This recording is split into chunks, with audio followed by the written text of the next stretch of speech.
Hey everyone, it's Blake here from ChessPathways.com, and in today's video, we're going to be discussing the Berlin defense. The Berlin defense is a defense to the Ruy Lopez opening, so let's start with that. e4, e5, knight f3, knight c6 to defend this pawn, and now white plays bishop to b5, the Ruy Lopez. And black has all kinds of ways to play here. Black's main move is a6, and if you're curious to learn more about the Ruy Lopez, I'll go ahead and put a link to my video on it down in the description.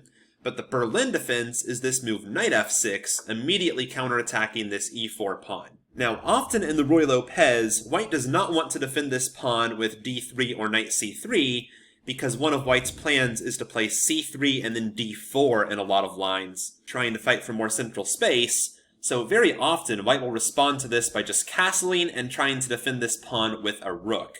For example, let's take a look at one of the main lines here of the Ruy Lopez. After bishop b5, a6, bishop a4, knight f6. White can defend this pawn with d3 or knight c3, but again, castling is very popular, and the point is that if black tries to take this pawn, now white is castled, black's not, and white's going to try to open the center really fast to try to get to this black king. For example, after d4, e takes d4 is already very dangerous. There's going to be some pins on this file. So because of that, very often after white castles, black will not take this pawn. Black will just develop, white gets to play rook e1, and white succeeds in defending this pawn with a rook and leaving the path clear to play c3 and then d4 later on. So in light of that, let's talk about the Berlin defense. It looks very similar at first glance. White can castle here, and now if black does not take this pawn, we're probably going to transpose to something more akin to a mainline Ruy Lopez opening.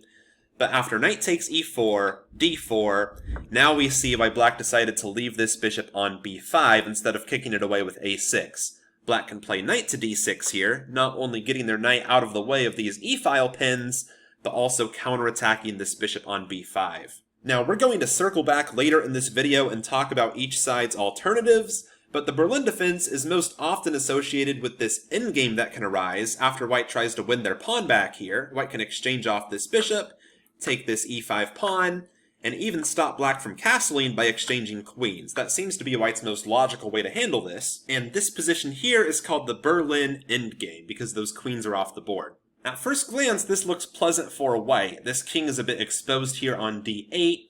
White has a healthy 4-on-3 pawn majority here on the king side, which could become a passed pawn in some endgames, whereas black's majority here on the queen side is crippled. Black has these doubled pawns. It turns out that if all the pieces were exchanged and the players were just left to play the pure king and pawn endgame, this would actually be a winning advantage for white. White could win that king and pawn endgame.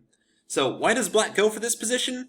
Well, black has the bishop pair. Black has the two bishops, whereas white does not. And in open positions, that can be a big advantage. To see an example of black's plan succeeding, I pulled the opening portion of a game I recently played. This was against Master Theodore Slade in the Southern Open 2019. I played here h3. This has become a popular move here for white, trying to possibly expand on the king side and get this majority rolling. After bishop e7, I gave this check on d1. Black played king e8, knight c3, knight h4. We exchange off those pieces there, and after knight e4, bishop f5, we see the power of this unopposed light-squared bishop exerting pressure here not only on the knight, but on this c2 pawn. And I quickly went wrong here with knight c5, b6, and now knight d3, rook d8.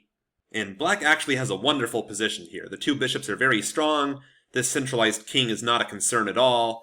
I can't really start expanding too easily on the king side without exposing my own king, and black's just threatening to play something like c5 and c4 and get their own majority in motion, and black stands clearly better. In modern practice, when white's plan works, it's often a lot more nuanced than simply exchange all the pieces and win the endgame.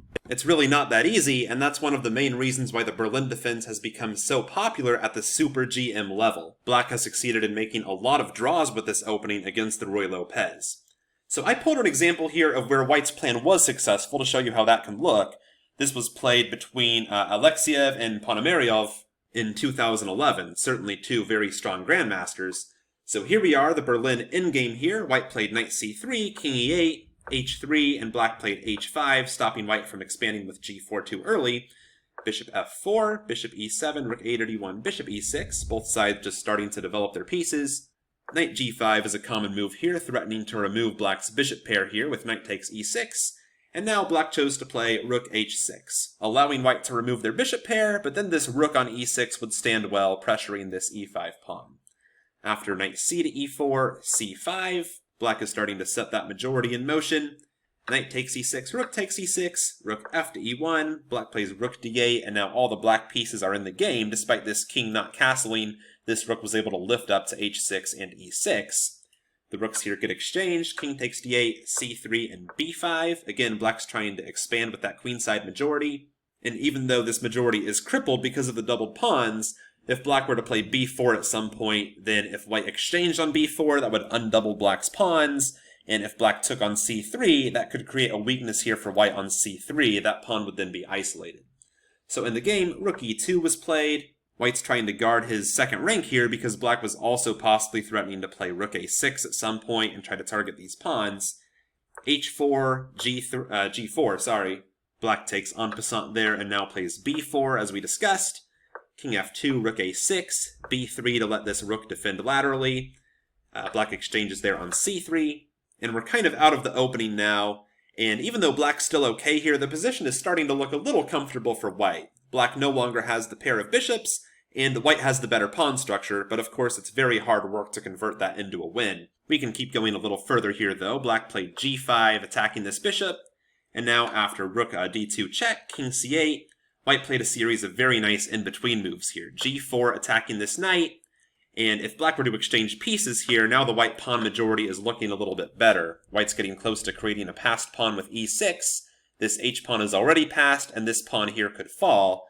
So Ponomaryov did not choose to go for that. After g4, they simply move the knight, and now comes another in-between move, knight d5, threatening to take on e7, and after bishop d8, bishop g3, threatening to take here on h4, white was starting to get an advantage. Black decided to sacrifice a pawn here with c4, trying to open up some squares, and after b takes c4, c6, knight b4, rook a3, we saw rook d3, rook a4, knight takes e6, bishop b6, again making use of that sacrifice c-pawn, opening up this diagonal to activate that bishop.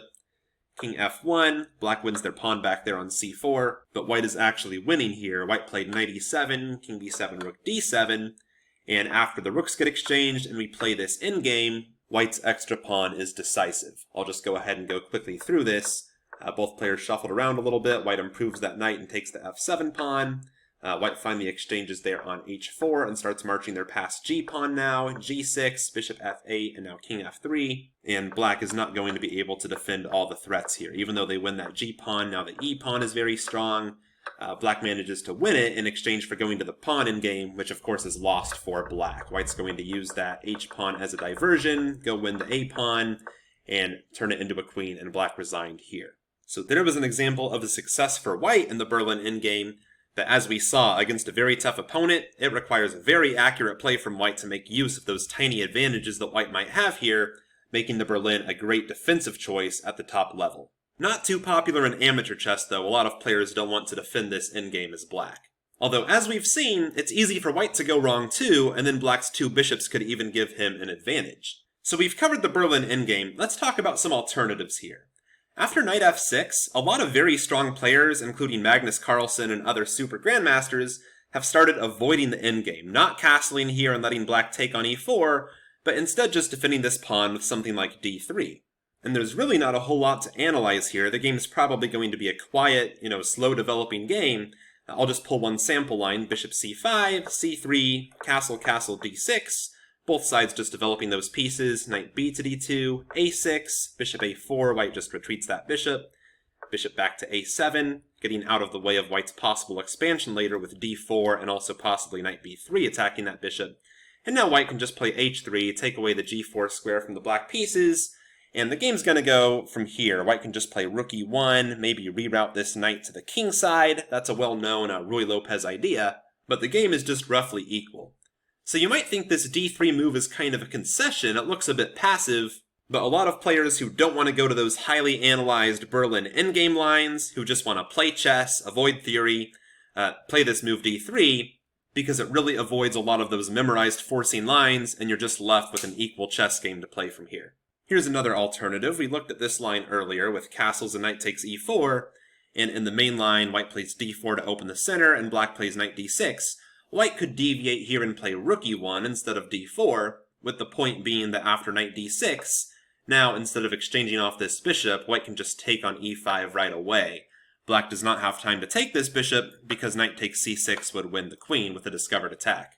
That said, this line is not very scary for black. I'll just pull one sample line here. Black can play bishop e7 and just block the e-file. And now white will often move this bishop out of the way and play bishop f1. White's trying to avoid giving up that bishop pair.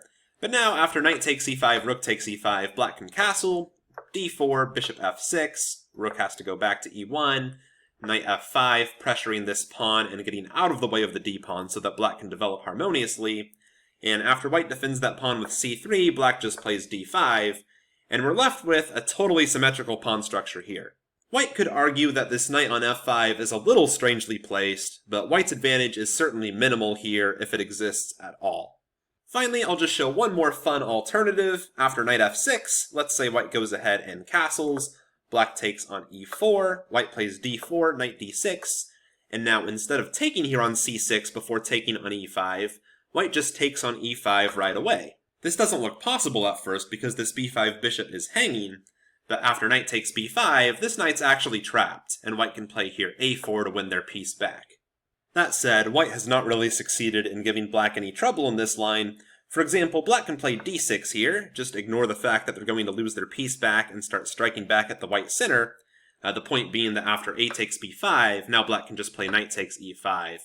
And this does not seem so great for white. For example, after knight takes e5, d takes e5, white would not want to exchange queens here. Now it's white who has the doubled pawns instead of black on the queen side, and black's actually still up a pawn. So black is clearly better here.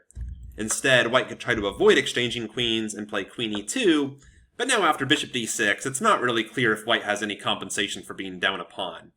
So instead, after a4 d6, white will sometimes play e6 here, with the aim that after f takes c5, a takes b5, white's hoping they've discouraged black from being able to play knight e5, because those double pawns could be pretty weak.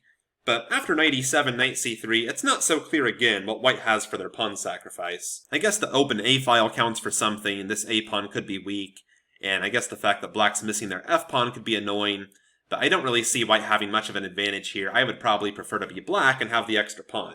Thanks for watching, I hope you enjoyed this video on the Berlin defense, and please make sure you visit chesspathways.com and get signed up right now. I'll go ahead and put a link down in the description. It's totally free to join, only takes a couple seconds, and when you do, I will send you a free move-by-move guide to chess thinking, along with a lot of other free content to help you become the best chess player you can be. So do it now, visit chesspathways.com and join our community. Thanks, and I'll see you there.